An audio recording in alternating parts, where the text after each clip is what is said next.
اگر پاروتی ہے تو سرسوتی کہاں گئی، اس کا کیا بنا؟ گورکھپور کے لوگ اب بھی ڈرتے جنگل کی طرف نہیں جاتے تھے، اور گورکھپور اور آس پاس کے گاؤں میں سے کئی آدمی مزید غائب ہوئے تھے۔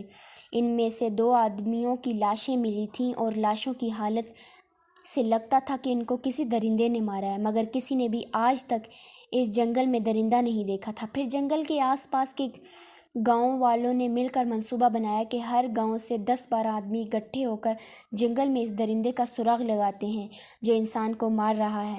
کچھ لوگوں نے جنگل میں ایک لڑکی کو بھی دیکھا تھا، مگر بہت تلاش کے بعد بھی ان کو وہ لڑکی نہیں ملی تھی۔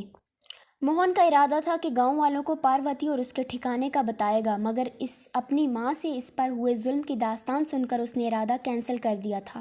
ویسے بھی موہن جان گیا تھا کہ وہ پاروتی تھی یا سرسوتی۔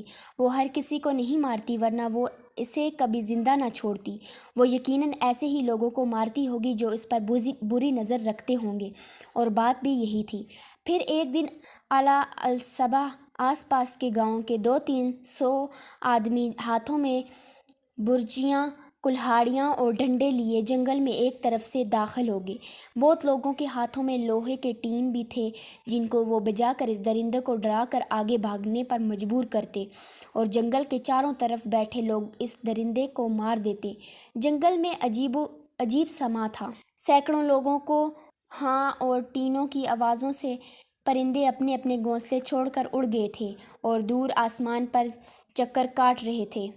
کئی خرگوش اور دوسرے چھوٹے موٹے جانور یا تو اپنی اپنی بلوں میں دبک گئے تھے یا پھر حیران پریشان ہو کر ان کے آگے بھاگ رہے تھے۔ سینکڑوں آدمی دیوار کی صورت شور مچاتے چل رہے تھے۔ پہلے یہ جنگل بہت بڑا ہوتا تھا، مگر آبادی بڑھی تو انسانوں نے درخت کاٹ کر بیچ دیے اور وہاں رہائش اختیار کر لی۔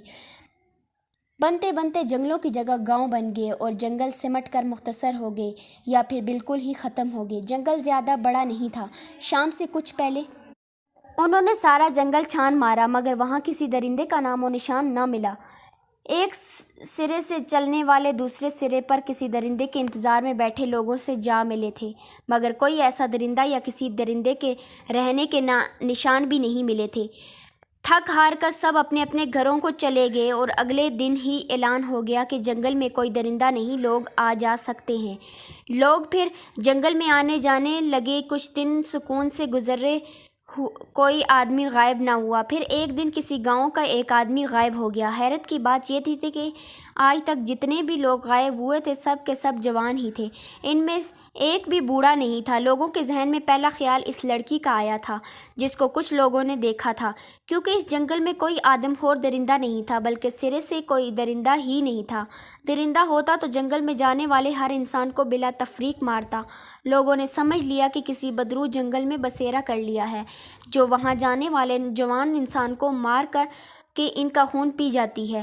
خوف نے ایک بار پھر اپنے پر پھیلا دیے تھے۔ ان کو یقین ہو گیا تھا کہ ان کا واسطہ کسی بدرو سے پڑ گیا ہے، اور اگر اس کو قابو نہ کیا گیا تو وہ ایک ایک کر کے سب کو مار دے گی۔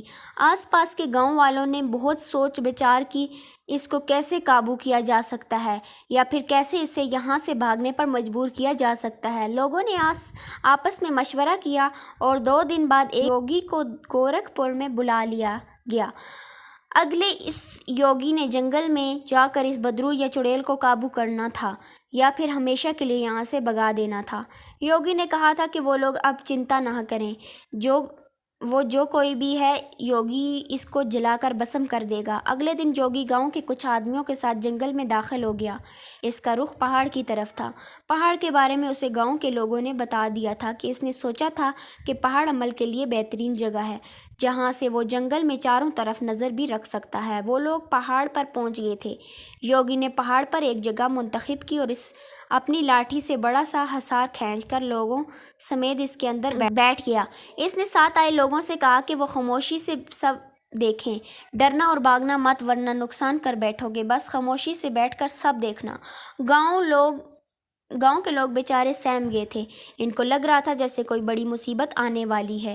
یوگی نے اپنے سامنے آگ جلائی اور آلتی پالتی مار کر آنکھیں بند کر کے بیٹھ گیا۔